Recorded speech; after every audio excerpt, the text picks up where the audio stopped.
Good evening, everyone. Thank you for attending today's virtual information session. For those of you joining us for the first time, welcome. For those that did have a chance to join us at our last session or watch the recording, welcome back. My name is Martin Gelchinski, and I am a manager at the City of London in the Financial Planning and Policy Office. I will once again be the MC for this session. Before we get started, I want to let everyone know that we're recording this meeting and a copy of it will be available on the Get Involved website, both for future reference and also playback for those that are unable to join us today. Please note that you will be muted for the presentation and your video camera will be turned off for the duration of this webinar. If you have a question, feel free to type it in the Q&A box at any point during this session. We will be taking a couple opportunities to pause and answer questions related to materials covered throughout the presentation. Again, we encourage you to submit a question at any time. This includes during a specific topic or slide. We will be finishing today's session with Q&A as well. So if you think of another question to a topic we may have already covered, don't worry, we will have time for that as well at the end. We will be providing contact information at the end of the session, so that if there's anything you do want to further discuss or require more information on, you can reach out to our team. For those viewing the recording, if you have a question that has not been asked, you can use the contact information to submit your question. Alternatively, for questions after our session, there is a submit question function on our Get Involved website as well. As with our last session, we have today's presenter with us again, Kyle Murray, Director of Financial Planning and Business Support. We're also joined by our colleague, Alan Dunbar, who is assisting us with answering your submitted questions. We hope you find this session informative, and I will pass it over to Kyle to begin our presentation.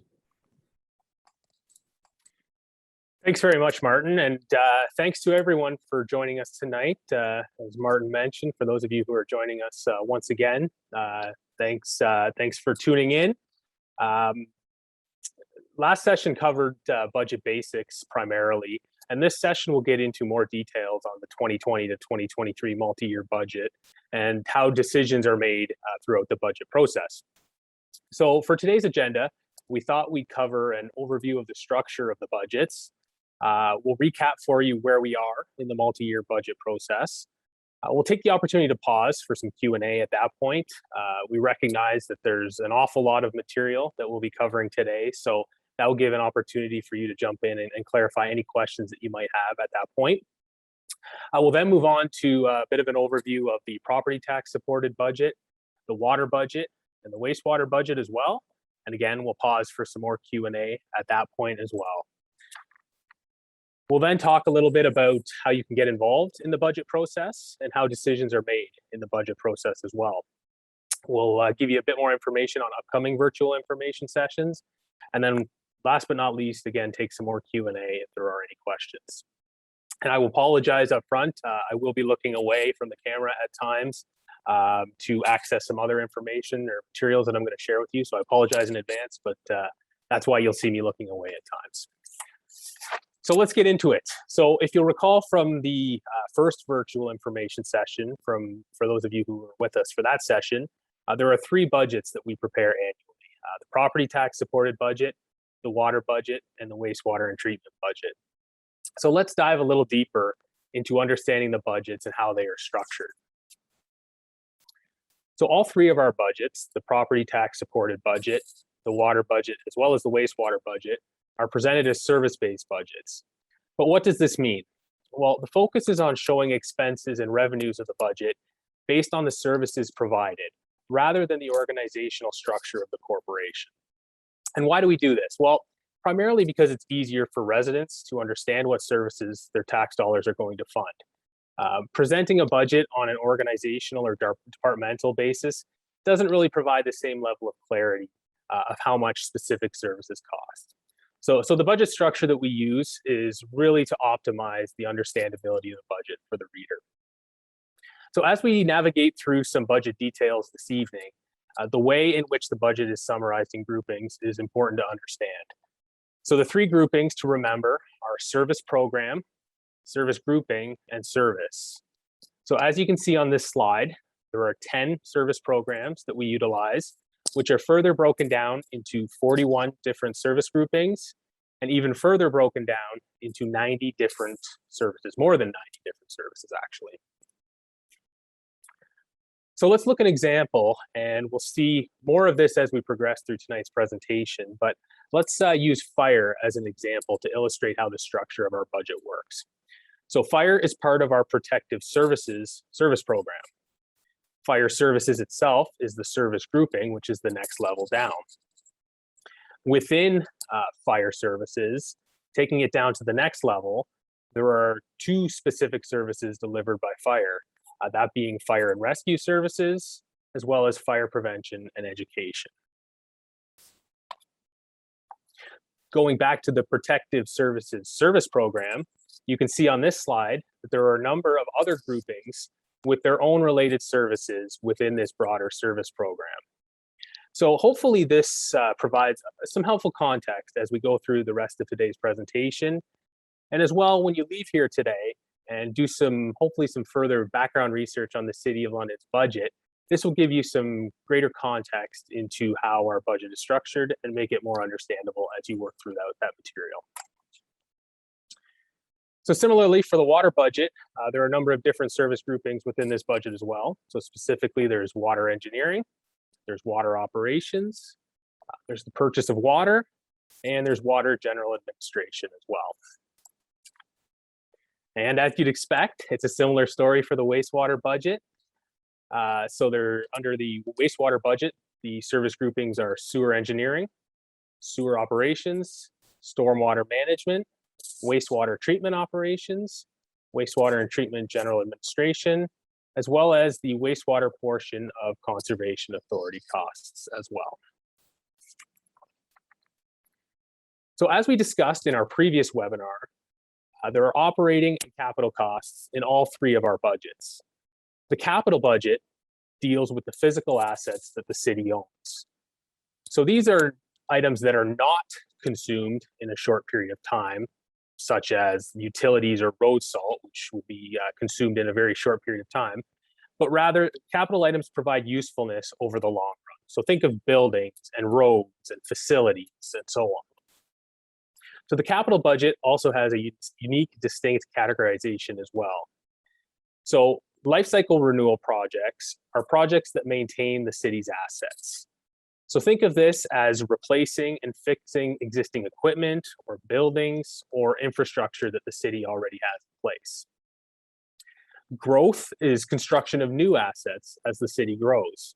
So this would be infrastructure that goes along with a new subdivision or a new neighborhood, for example.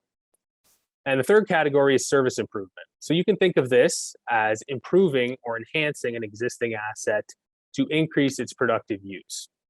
So this goes just well beyond simply maintaining it. So you will see these classifications, life cycle renewal, growth, and service improvement throughout our capital budgets. So before we get into the details tonight, we wanted to recap. And this graphic you see on this slide is a summary of the multi-year budget process. So as we talked about in our first session, for those of you who attended, it's the strategic plan which sets council's priorities and direction for the term, which is really the key input to the multi-year budget process. And the strategic plan was developed back in 2019. So in terms of this multi-year budget cycle, the first year was 2020, and then it continues on through 2021, 2022, and 2023.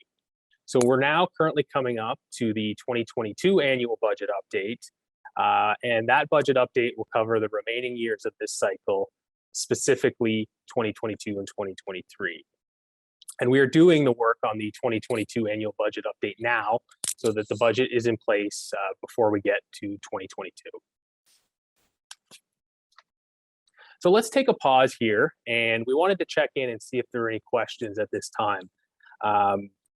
Obviously, we've covered a bit of ground already, and so if you have any questions or if anything's unclear, please submit those questions in the Q&A right now. Don't be shy. Other participants cannot see your questions, so we just wanted to make sure to take this opportunity to see and make sure that everybody's clear on what we presented so far before moving on to further detail. So I'll pause there and throw it over to Martin to see if there are any questions that have come in so far. Great. Thanks, Kyle. So yeah, so we have a couple questions that kind of come in as we've started. This one's a little bit around timeline. And so the question is, will this budget approval or this annual update affect my 2021 taxes? Or is this only related to the future budgets in the multi-year budget? Yeah, it's a great question. So the 2022 budget update will not impact anything related to 2021 property taxes at all. And while the 2022 budget update will have an impact on 2022 property taxes, it essentially just sets the size of the pie in terms of the total amount of taxes we need to collect for next year. So we touched briefly in the first information session on a separate process related to the setting of tax policy. And for 2022, that will give council the chance to decide how property taxes should be distributed between the various different property classes. So residential, commercial, industrial, and so on. So the tax policy discussion is really about how the overall pie will be sliced in terms of the property taxes collected for 2022. So while the 2022 budget update will have a key role in setting property taxes for 2022, it's certainly not the only part of the process in establishing property taxes for next year. Okay, great. Thanks, Kyle. The next question that's come in is, I think, around just the relationship of the three budgets we've talked about. So the question is just asking, is the water and wastewater treatment budget a subset of the property tax budget, or how are they different or handled separately, if at all? No, it's another great question. So water and wastewater are entirely different rate bases from property taxes. They have their own associated fees and charges related to those services. So those charges are collected as part of your London Hydro bill. So because they're separate rate bases, we have separate budgets for those services. But that being said, the processes for dealing with the water and wastewater budgets are very, very similar to how we deal with the property tax supported budget each year.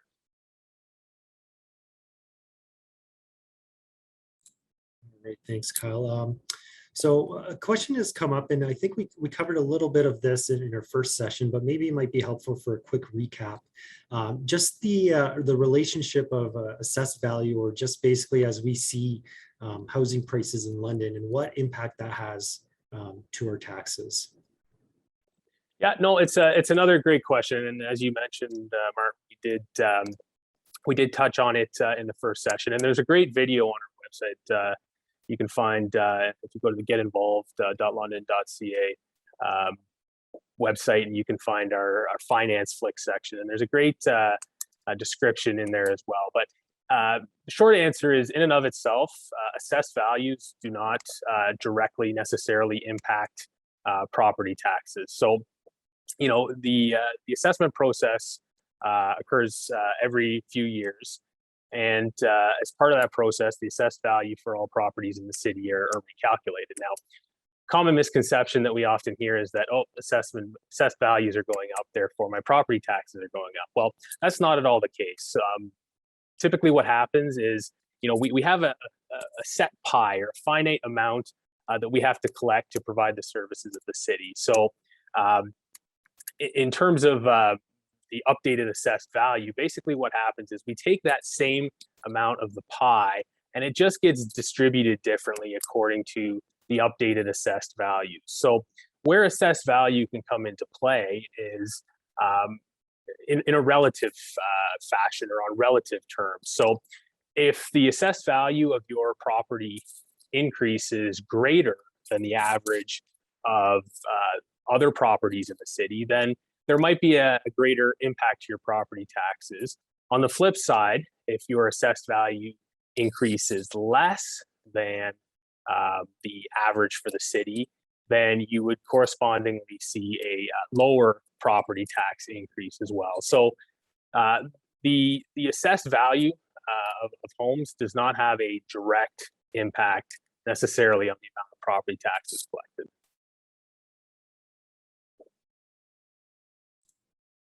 Okay, great. Thanks, Kyle. So we received a couple of questions, and maybe I'll kind of connect them together. The one question, or part of the question, was how does a multi-year budget differ from an annual update? But related to that is there an opportunity, or are there going to be more business cases coming forward as it relates to significant initiatives? Right. So I would say the most significant difference between a multi-year budget and an annual budget update is really related to volume. For a multi-year budget, not only do you have to deal with all 4 years of the budget at that point in time, but there's often a number of business cases as well for potential reductions and or business cases for potential increases that need to be deliberated through the multi-year budget. On the flip side, an annual budget update is more about course corrections typically. And given that they only deal with the remaining years of a multi-year budget cycle, typically the volume is much less as a result. So will we see changes for this year? Well, there will definitely be budget amendments as part of the 2022 annual budget update.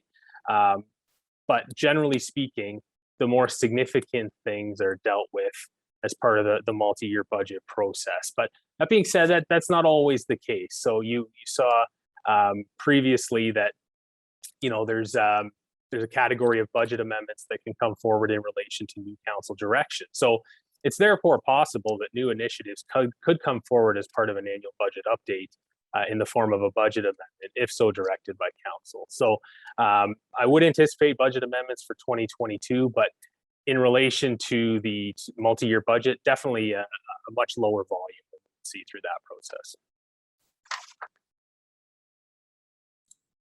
Okay, great. So I'll just pause here maybe a moment. I don't see any remaining questions, at least at this juncture. So we'll just maybe give it a second if anyone has anything. But I will just kind of reminder that Q&A, we'll be doing another session at the end. So again, if you think of anything, of any topics we've covered throughout the presentation, you'll still have an opportunity to submit your questions towards the end. So I think, Kyle, we're good to proceed. Excellent. All right. So stepping back to the beginning of this multi-year budget cycle, the 2020 to 2023 multi-year budget was approved by council on March 2nd of 2020. So the original multi-year budget was approved with a 4-year average increase of 3.9%, noting though that the year-to-year increases vary throughout the course of the multi-year budget period. So the average increase breaks down into maintaining existing service levels of 3%, a handful of business cases for potential reductions, bringing down the average annual levy increase by 0.2%, and a number of business cases for additional investments as well, which added 1.1% to the average annual tax levy increase. So if you add the 3% plus the 1.1% and subtract the 0.2%, that's where you get to the 3.9% average annual increase. Do you remember the graphic from a few slides ago and that I referred to just as part of the response to a question a couple minutes ago? Well, business cases are a very important step of building the multi-year budget, and they impact all years throughout the multi-year budget period. So as we showed on the previous slide, they can be a pretty significant driver of the overall property tax levy increase. So we want to take this opportunity to pause here and get you involved as well, because you're all probably tired at this point of hearing me talk. So we thought we would do a quick poll and wanted to ask, how many business cases do you think were approved as part of the 2020 to 2023 multi-year budget? So your choices are under 10, over 25, or over 50. So we'll give it a couple seconds.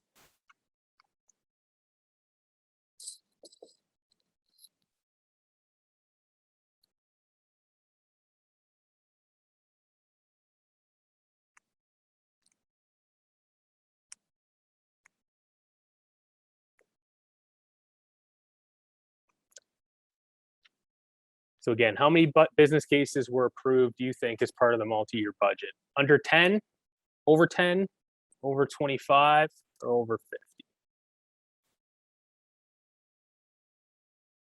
50? And here are the results. So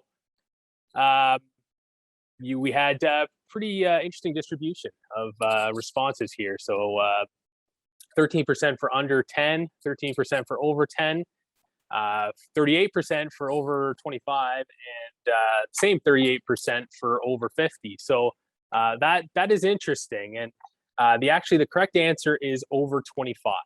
So we had 32 cases that were approved as part of the multi-year budget. 24 of them were for additional investments, and 8 were for reductions. I'll note too that 1 reduction case was not approved and 1 additional investment case was not approved as well.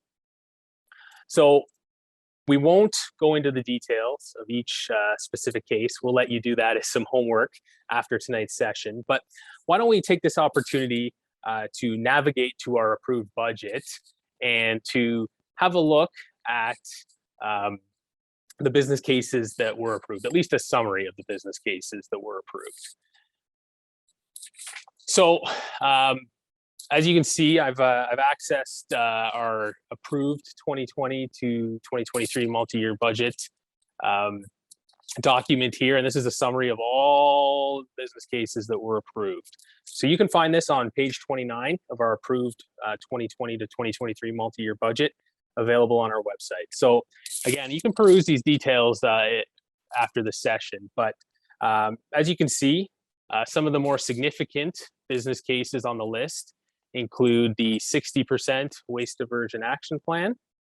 The core area action plan was rather significant as well. And you'll see throughout here a number of different housing related investments as well. So definitely a significant investment in housing assets through this multi-year budget as well. So again, this is page 29 of our approved 2020 to 2023 multi-year budget. So let me flip back to the presentation here. So let's shift gears and get into the annual budget update process. So for those of you who joined our previous session, we discussed how the annual budget update is not intended to be a full redo of the budget whatsoever. It focuses more so on significant changes or material changes that are required to the budget. And there are typically 3 types of amendments that are presented through an annual update: new or changed regulations, new council direction, or unanticipated cost or revenue drivers. So let's have a look now at the 2021 budget update and see what changed relative to the multi-year budget that was approved just the year before. So I'm going to take you to our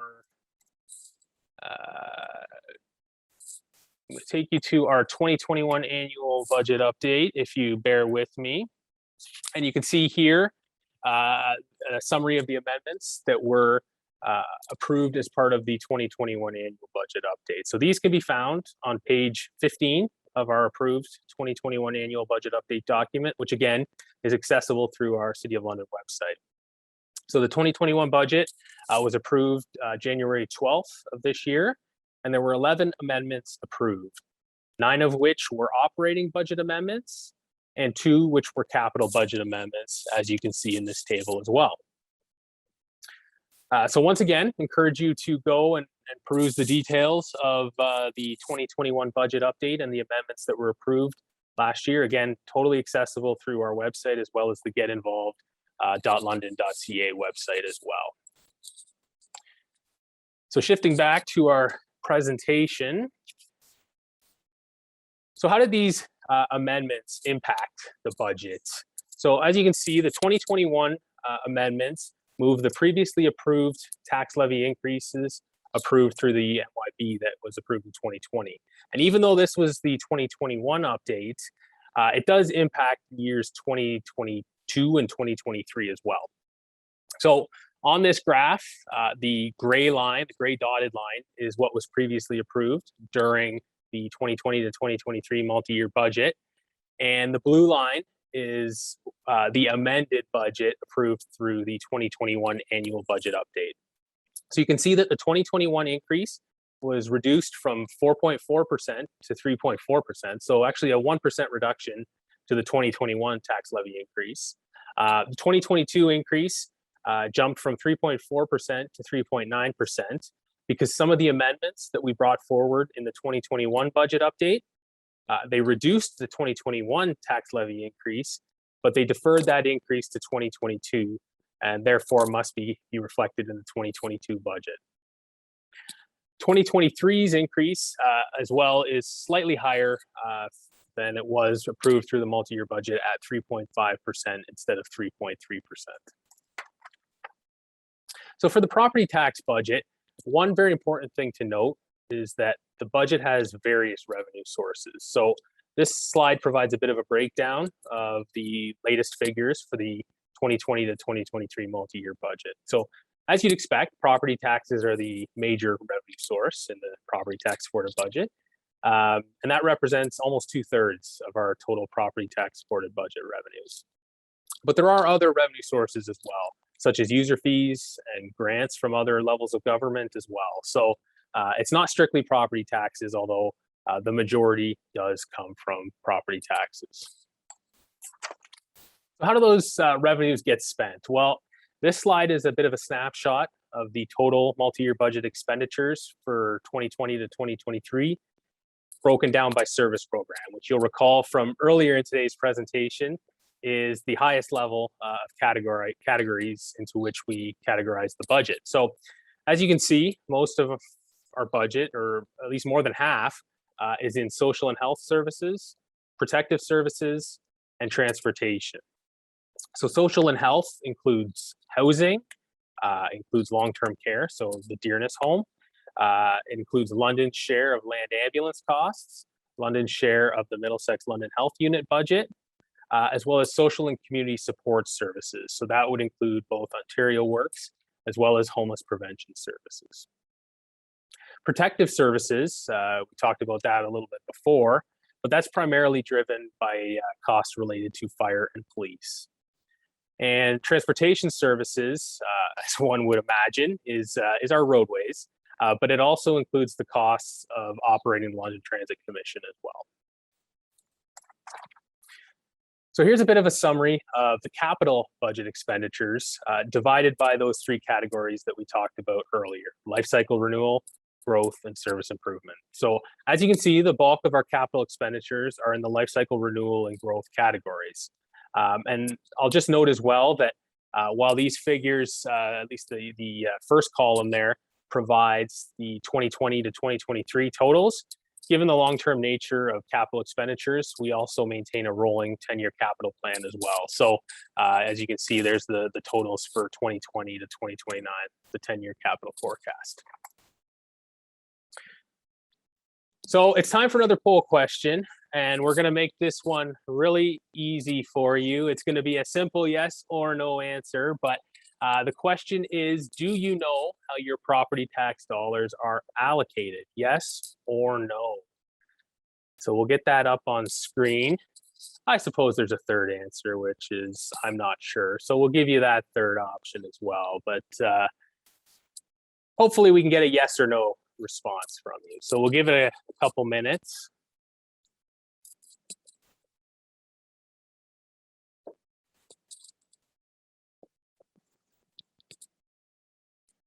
So again, do you know how your property tax dollars are allocated? Yes, no, or I'm not sure. I suppose I'm not sure is a no, but.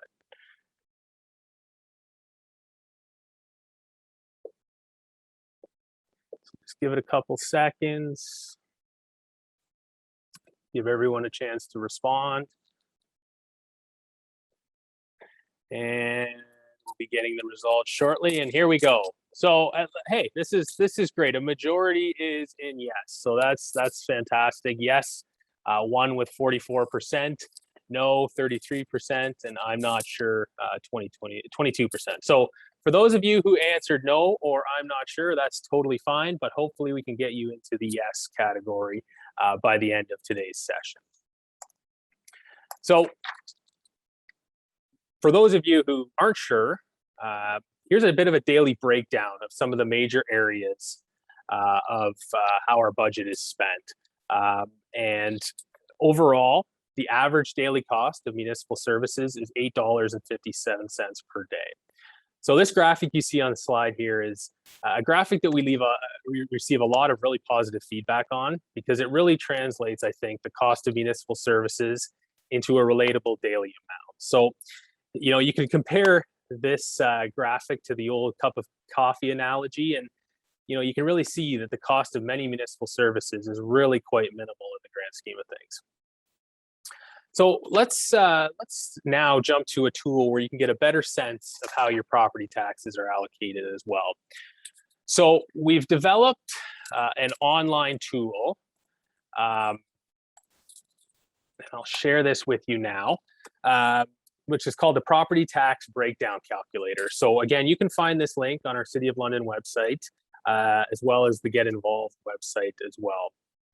So this tool provides an opportunity to input your property tax amount that you pay, and of course the property type that you are as well.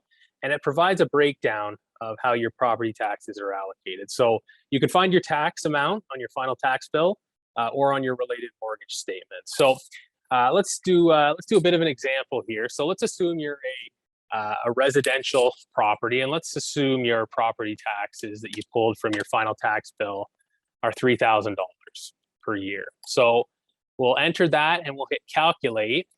And if you scroll down, you can see that of that $3,000 total tax bill, 11% goes to the province to pay for education tax. So as we talked about during last information session, the education tax component of your property tax bill is established by the province. This is completely unrelated to the city. So we simply collect these and remit these funds to the province. So in this case, 11% or $330 of your $3,000 property tax bill are collected and remitted to the provincial government in the form of education taxes. The remaining 89% or $2,670 is the municipal tax portion of your property tax bill. And if you keep scrolling down, you can see how that $2,670 breaks down by service area. So if you hover over each, you can see specifically how many dollars go to each of these services each year. So culture in this case gets $103.33, economic prosperity $41.12, environmental services $107.07, and so on.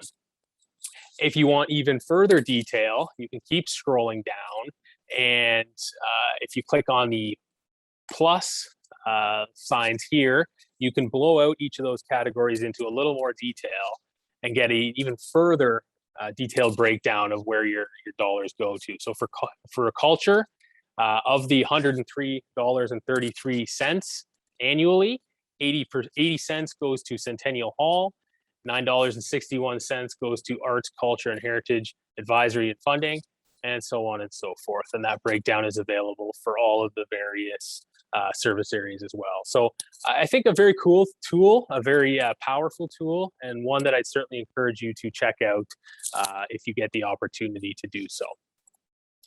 So I'm going to jump back to our presentation now.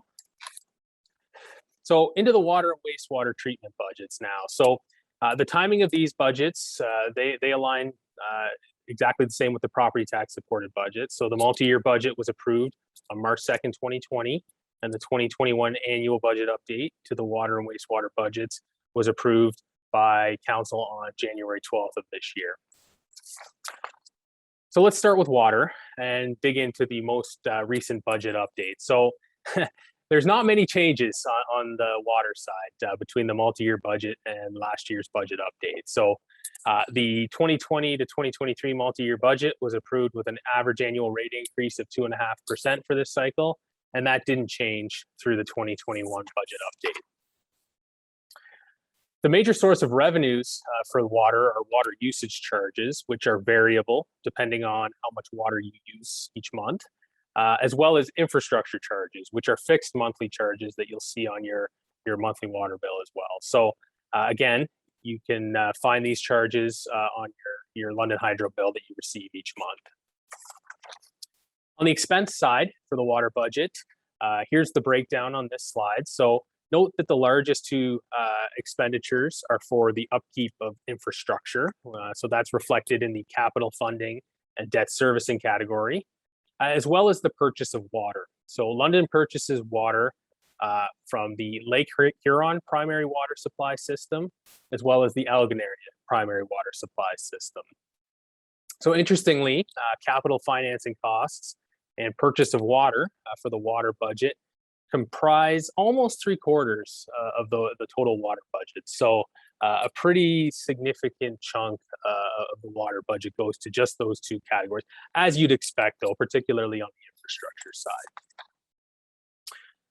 So as we talked about, the capital budget is very, very significant for water and an overall significant component of the water budget. So as with the property tax supported budget, we prepare our capital budget for 4 years with a corresponding 10-year forecast or 10-year plan to go along with it. So you can see here on this slide that there were no capital amendments between the approved multi-year budget and the 2021 annual budget update.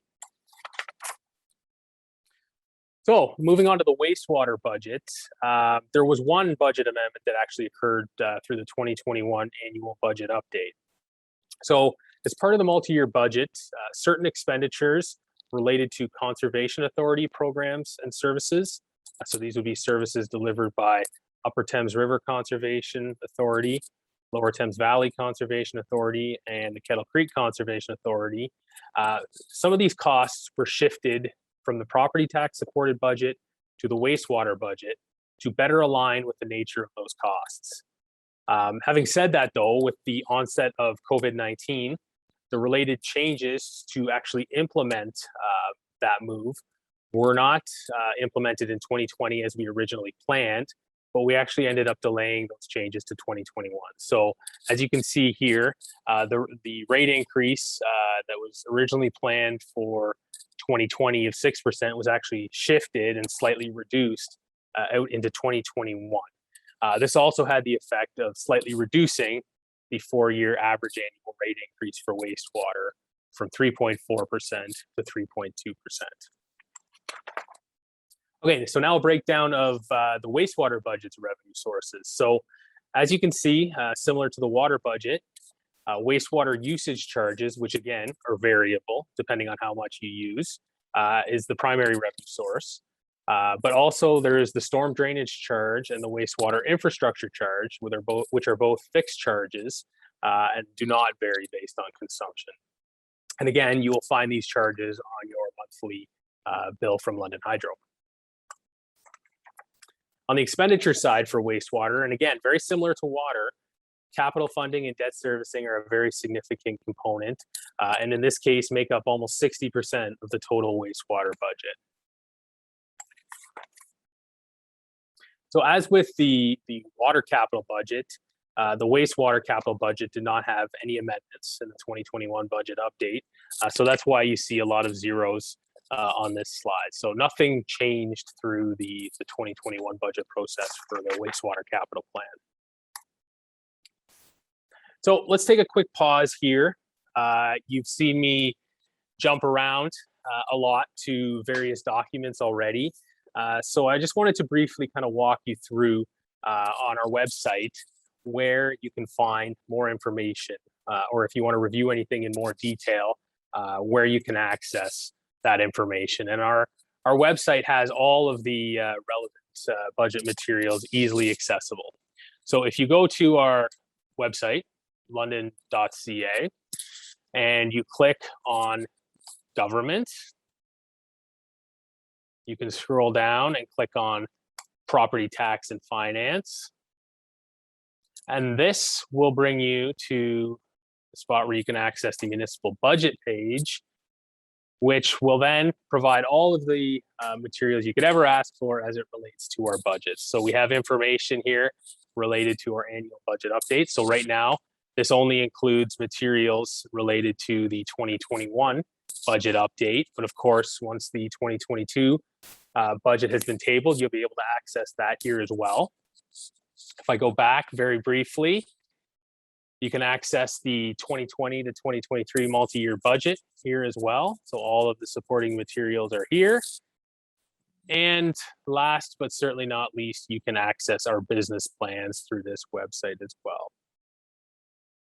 And of course, if you missed that and you can't access it through the main City of London website, you can also access these materials through the getinvolved.london.ca website that you access today in order to get to this webinar. So let's take a look there quickly as well.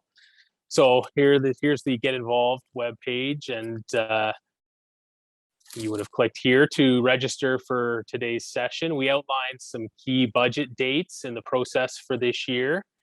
There's more information here on, again, what is a multi-year budget, what is an annual update. I referenced our finance flicks earlier in today's presentation. Here's where you can access the finance flicks. We walked you through the property tax breakdown calculator today as well. That can be accessed here as well. And there's lots of great information here. You can sign up for our newsletter, just enter your email address here.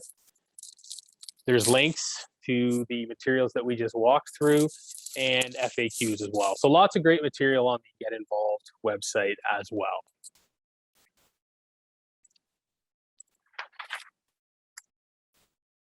So that's a lot of information I covered in that section.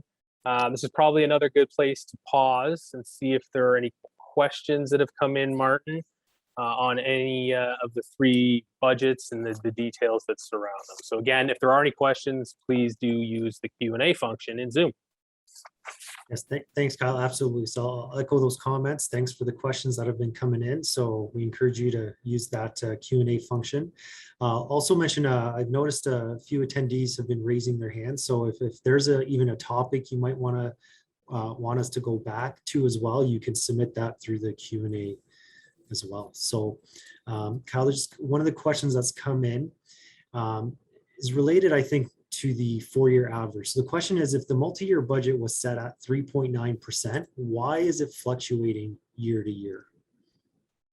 Yeah, no, it's a great question. And as we talked about, there's typically budget amendments that come forward through annual budget updates. And in many cases, those amendments have permanent funding impacts that consequently impact the tax levy. So as those impacts can be felt in the second, third, or fourth years of the multi-year budget cycle, they inevitably end up impacting or adjusting the overall property tax levy increase for those years. So that then has the effect of impacting the 4-year average levy as well. So it does typically fluctuate, and typically as a consequence of any budget amendments that come forward impacting the property tax levy.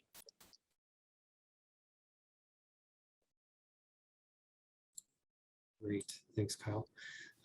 So this question is around the annual update, and the question is, which budgets or what parts of the budget might change as we look into the 2022 annual update?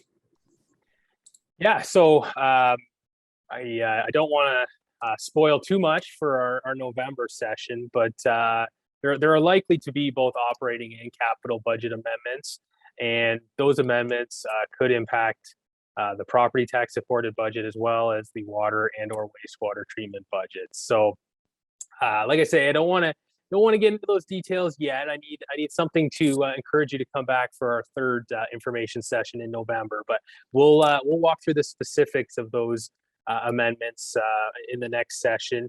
The budget's being tabled on November the 9th. So we've scheduled our next information session for November 17th, and that'll be our opportunity then to walk through the changes that are proposed through the 2022 budget update. Great, thanks, Kyle. So the other question, and it might make sense for us to maybe go back a few slides, but could we maybe recap and go back to the other sources of income for the city, I think at a high level, and then we actually have another question that I think is a little more detailed for that slide as well. So maybe we'll start with the high level, and I'll ask the second question in a moment.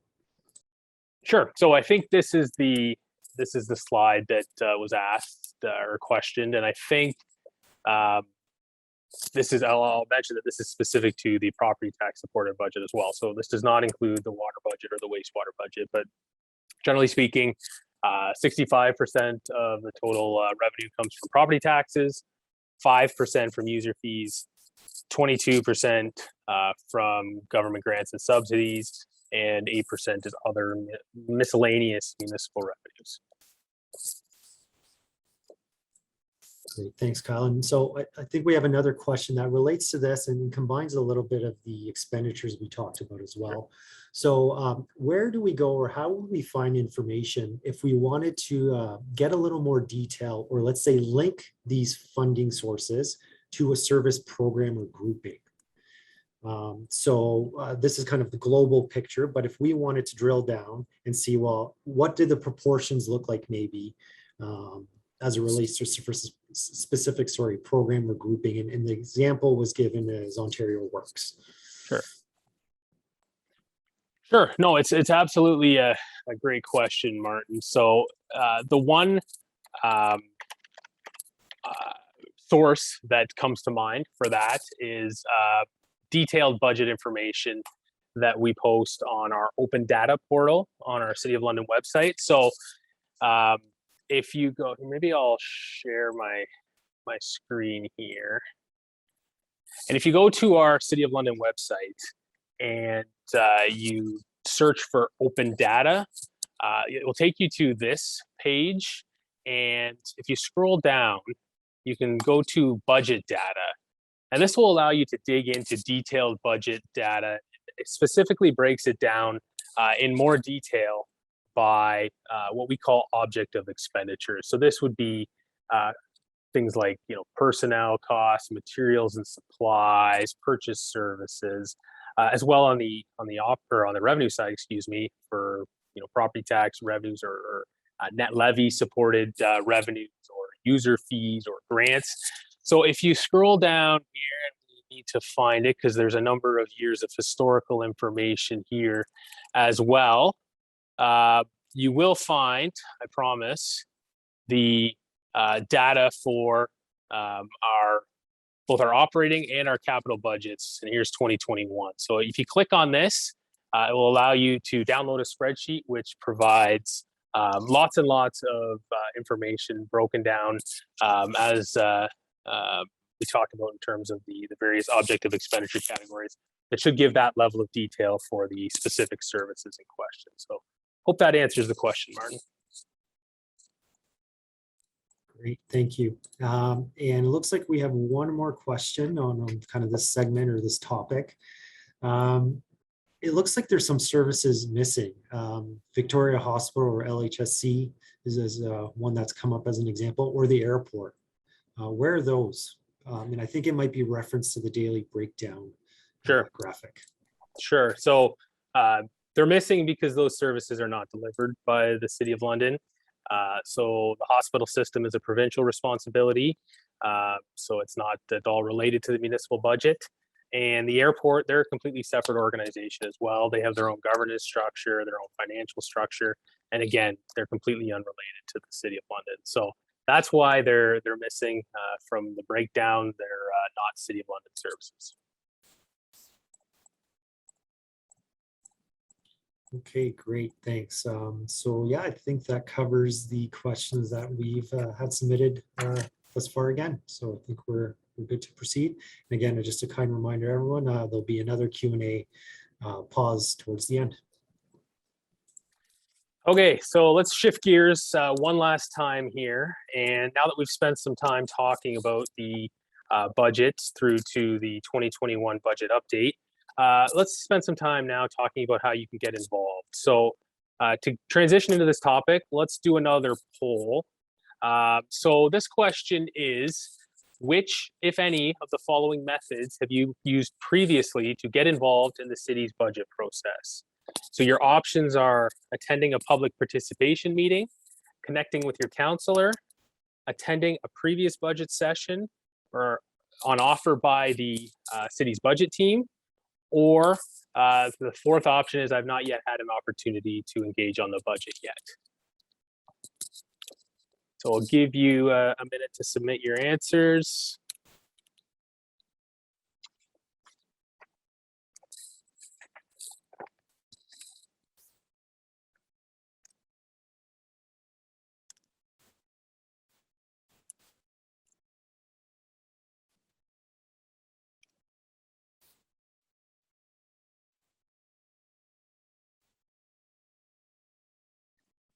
And here are the results. So it's actually a pretty interesting split once again. So 50% of you have attended a previous public participation meeting. 17% of you have previously connected with your ward councillor. 50% have attended a previous budget session, and 50% of you have not had the opportunity to engage on the budget. And that's fine. But I guess after today's session, you can now safely say that you've attended a previous budget session. So for the next time we do this this poll, you'll be able to at least check off that option. So thanks for participating in that poll. So in terms of providing feedback on the budget process, there are really two primary ways to participate and to provide feedback as we head into the 2022 annual budget update process. So the first one is contacting your counselor, and or I suppose the second option is to attend the public participation meeting that's scheduled for November 29th at 4:00 p.m. So some of you may not be sure who your ward counselor is or what their contact information is. So I thought I'd take the opportunity here to show you how you can find out that information. So if you access our City of London website and click on government, it will take you to another page. Then you can click on City Council, and this will take you to a list of all the politicians who represent the various wards throughout the city. So on that page is a council contact list. So if you click on this link, it will take you to the contact page where you can find the contact numbers for your specific counselor. Now, some of you may be asking, well, I don't even know who to contact. I don't know who my counselor is. Well, on that same page, there's an interesting tool called the ward map. So if you click on the ward map, it pulls up another application here. And it's taking some time to load here, but it lets you kind of see where the ward boundaries are on a map of the city. So you can zoom out and you can go and zoom in on whatever part of the city you live in, and that will help kind of show you who your what your respective ward is, and then you can see as well who your respective ward counselor is for your ward as well. So a very good tool here if you're not sure who your ward counselor is or don't know how to get in touch with your ward counselor. So the public participation meeting I referred to for the 2022 budget update is held after the budget is tabled. So the budget, as I mentioned before, is being tabled on November 9th this year. And the public participation meeting happens after that, but before council deliberates on the budget. And those budget deliberations are happening on December 2nd. So we have to slot the public participation meeting in before that in order to provide the opportunity for all of you and others to provide their feedback to council before they get into their deliberations. So the public participation meeting is an open session, and those who attend are able to directly address and provide their feedback to all councillors on the Strategic Priorities and Policy Committee. So that's the committee that reviews all budget material before it goes to council for final approval. So details on the process for the PPM and how to participate can be found on the City of London website. So again, if you go to our website and click on government and click on council and then council and committee meetings, you'll see a section here that speaks to the public participation meeting process. And as it alludes to here, given the COVID emergency that we still find ourselves in this year, there are a couple of options in order to participate. You can do so through Zoom online or by phone or by attending in person. Noting, of course, though, that we have very limited capacity for public participation meetings in person given social distancing requirements. So the important thing to remember is that if you are going to address SPPC through the PPM, you're required to pre-register. So information on how to do that is found on this webpage. So certainly encourage you to pre-register in advance and get on the list in order to address the Strategic Priorities and Policy Committee on November 29th.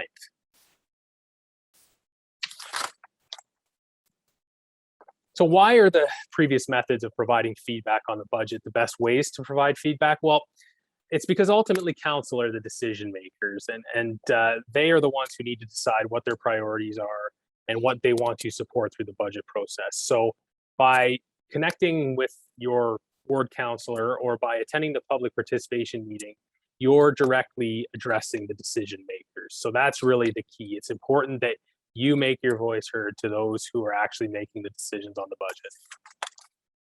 This is also why the ordering of the key events in the budget process occurs the way it does. So as we talked about, the budget will be tabled on November 9th. And what that means is basically civic administration or city staff will present all of the budget materials and the associated budget amendments for the 2022 budget update. So this is when the budget materials become public. And then, as I mentioned, councillors then meet to discuss the budget on December 2nd. And if we need to continue on to December 3rd as well, we will do so, but hopefully we can get through it in one day.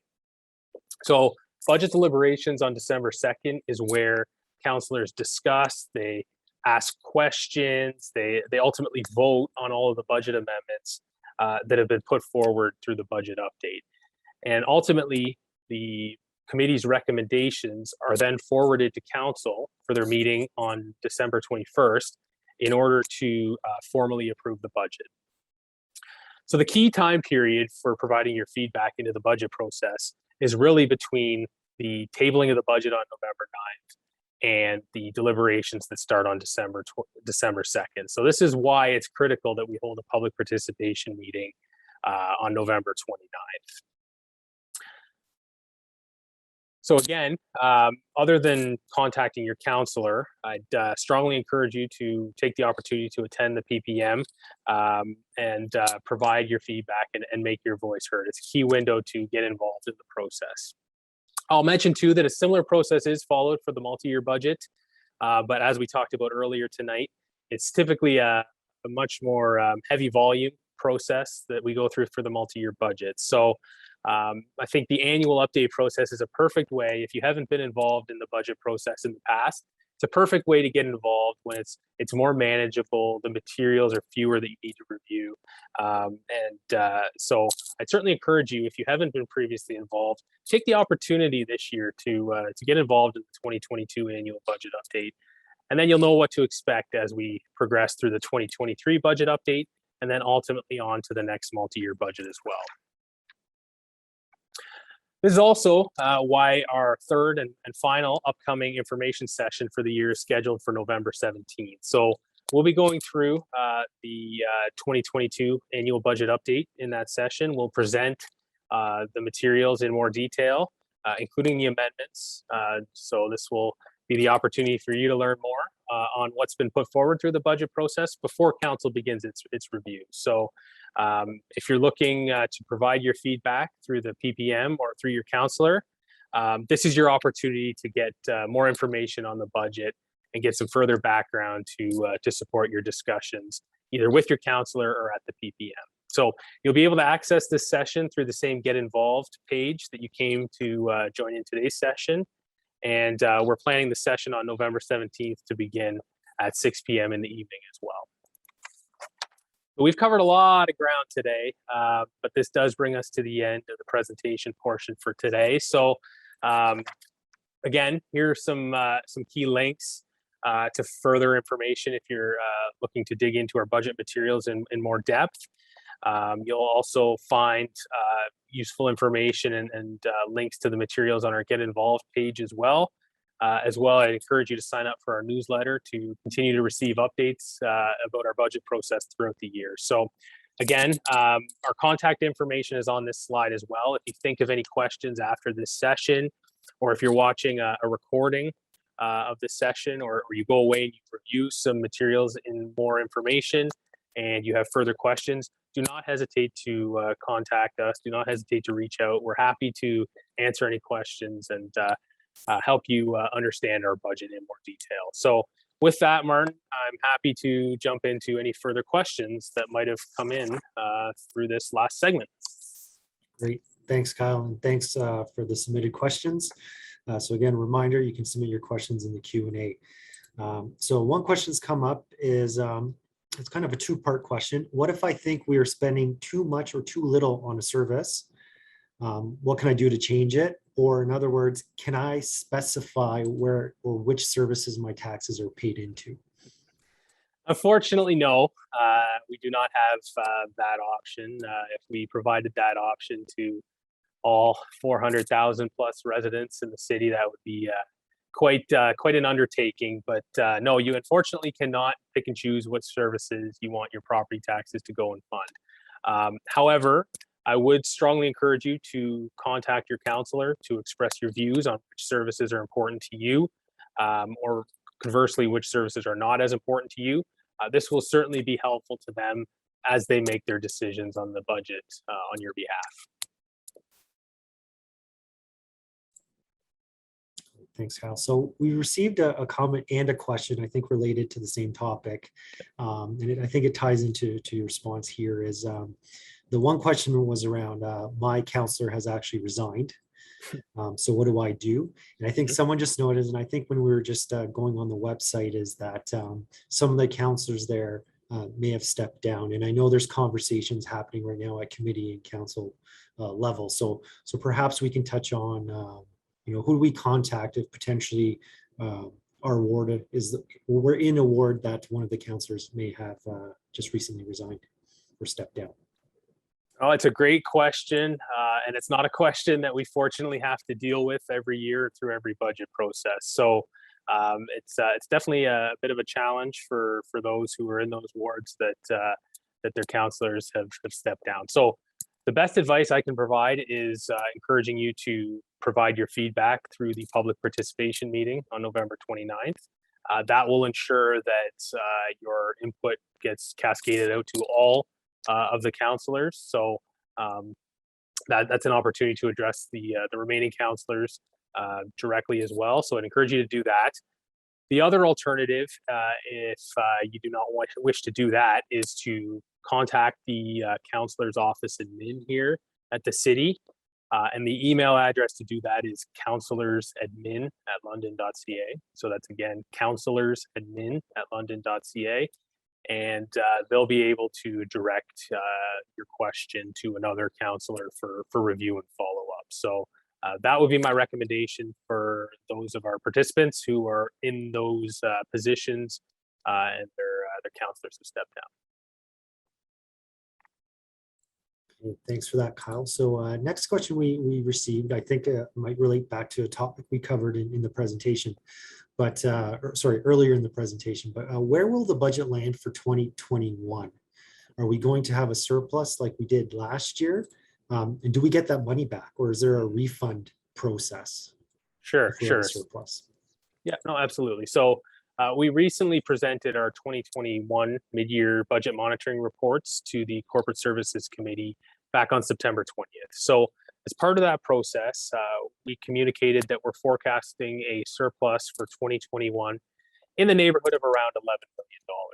And of course, that's still subject to change as the rest of the year progresses, but that's the current approximate forecast of our projected year-end position. So if that surplus is ultimately realized, Council approved that the first 10 million of that surplus be allocated to our new Affordable Housing Reserve Fund to be used to fund future affordable housing initiatives. So the first 10 million, again, if we realize the surplus that we projected, will go to the new Affordable Housing Reserve Fund, and then the remaining surplus above and beyond the 10 million, if any, will be allocated according to our approved surplus deficit policy, which basically sees funds allocated to reduce our outstanding debt, to community investment reserve fund, or to our infrastructure gap reserve fund as well. So that is the plan for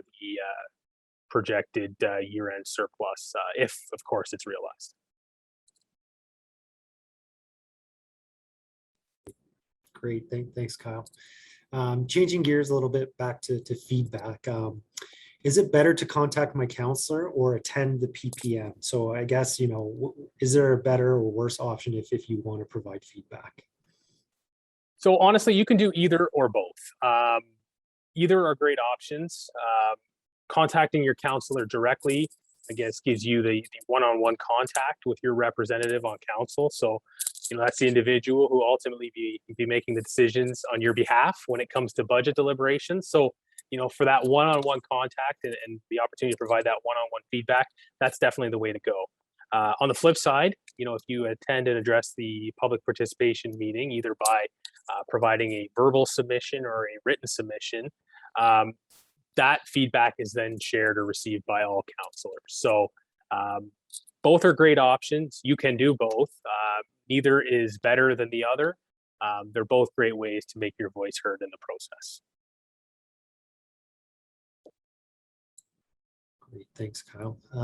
Going back to the budget, if the city runs a budget deficit, it doesn't specify which budget, but if there's a deficit, I guess it relates to the property tax. But if we run a deficit, will our taxes go up in future years? So I think the question's around the relationship of a deficit and potentially future taxes. No, it's a great question as well. So the Municipal Act does require that any municipal deficit is funded through property taxes in the subsequent year. So from a legislative, I guess, conceptual perspective, any deficit would need to be recovered through property taxes the next year. Having said that, though, in practice, we do use a number of tools or mechanisms to avoid that happening. So we maintain an operating budget contingency reserve that in the event of an unfortunate event of a deficit for the year, we would look to draw from our operating budget contingency reserve in order to offset that deficit on a one-time basis and to avoid a tax levy increase to recover that deficit in the subsequent year. So legislatively, there is a requirement to recover deficits through property tax increases the following year. But in practice, we have tools on our end that we can use to avoid that happening. Thanks, Kyle. And we received, it looks like maybe a follow-up question to one of your responses to an earlier question. I think it was in relation to the surplus into 2021 or what the projected surplus is at this point. But I think asking for clarity or more specifics on the comment of paying down debt. So the question was, can we retire existing debt or is that really held up to maturity? Is this really more around avoiding new debt? So maybe if we can just dive a little more into, I think, the surplus deficit policy and actually how it relates back to the debt piece. No, that's a great question, and thanks for that one, because I probably addressed that response at too high of a level. So as it specifically relates to debt, when we issue debt, we are not able to repay that debt early. So if we issue debt for a 10-year term, we are required to hold and repay that debt over the 10-year term. There's no opportunity to repay it after 5 years or any time earlier than the term of the debt that we issue. What we can do, however, is offset debt that has been authorized for capital projects, but that has not yet been issued. So through our capital budget process, there are often capital projects that have debt funding associated with them. And if we haven't yet issued the debt, there's still the opportunity to effectively substitute other funding in place of that debt in order to avoid issuing debt. So when I say a portion of the surplus can go towards debt reduction, I'm actually referring to offsetting authorized but unissued debt rather than early repayment of existing debt, which is not allowed. So thanks for that question, Martin. That's important clarification, I think. Okay, great. And I think we're just at least approaching to the last question we have right now in our queue. So just a reminder to everyone, please feel free to submit any questions. But this one's just around the November 17th session. And I think it's just around format is what can we expect for that session in terms of format? Will it be the same or different? And then if we can provide a little more detail on the topic or what we'll be talking about as it relates to the 2022 annual update. Sure, absolutely. So we haven't yet worked through the specifics of the November 17th session. So we haven't ironed out the details yet. I would anticipate a fairly similar format to what we utilized tonight. In terms of the topics that we'll cover, the previous information session focused on budget basics, and this information session is really focused on getting you up to speed on the multi-year budget as well as the 2021 budget update. So we really wanted to lay the groundwork for you in order to give you some context as we head into the 2022 budget process and hopefully get you familiar with the budget process enough so that you have that background understanding as we move forward. The next session will focus exclusively on the 2022 budget update. And much of the focus, I anticipate, will be on the budget amendments that will be going forward for council's consideration through the process. So we'll walk you through the details of those amendments, what they relate to, and talk about what impact they have. And you can certainly have the opportunity to ask questions and get clarification on those amendments that are proposed through the 2022 budget update. So that at a high level is what I would anticipate the next session covering, a heavy focus on the 2022 budget amendments and what's changing for this year's budget process. Okay, great. Thanks, Kyle. So that actually does exhaust the current list of submitted questions. And I think that's bringing us to the conclusion of today's information session. So just another reminder to those that have joined us, we will be hosting this, the one more session on November 17th, scheduled for 6 p.m. as Kyle's kind of outlined. The focus of that session, again, will be the table 2022 annual budget update. So we hope you can join us. And again, this session is recorded or is being recorded and will be posted on our Get Involved website, as well as our first session. So if you need to reference anything back, you can find the videos there. Or if you know anyone that hasn't been able to join our sessions and might want this background information in building up to that session, you can feel free to share the information. We hope you can join us again at our next session. And thank you to those that have joined, and have a good night. Thank you, and take care.